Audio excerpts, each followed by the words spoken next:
The credit card secret that no one tells you. Quick question. Like most of us, do you just swipe your credit card at the places you go and just think, "I'll deal with that later"?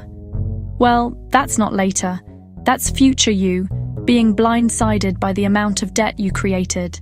That same person will feel like they're being cheated on as they fall deeper into debt. Here's the funny part. Credit cards don't make things cheaper. They make things feel painless.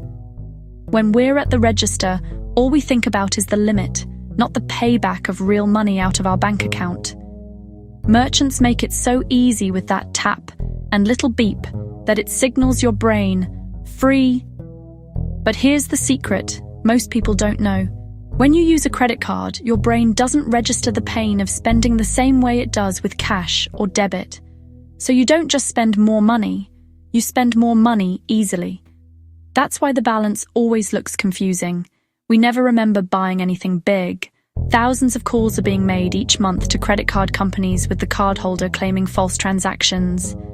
But they're not false, we just don't remember them.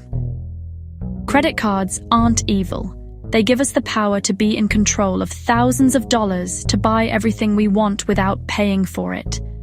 At least not right now. If your card is funding today's wants with tomorrow's money, it's not helping. It's quietly borrowing peace from your future.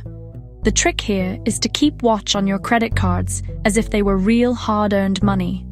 Open notes and statements, log on often, review all amounts so you know what was spent versus what's being charged. Stop being blindsided and keep your balance to limit ratio low.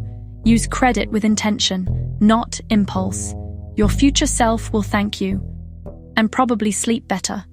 Please subscribe. We will continue to break down credit card strategies most people never learn.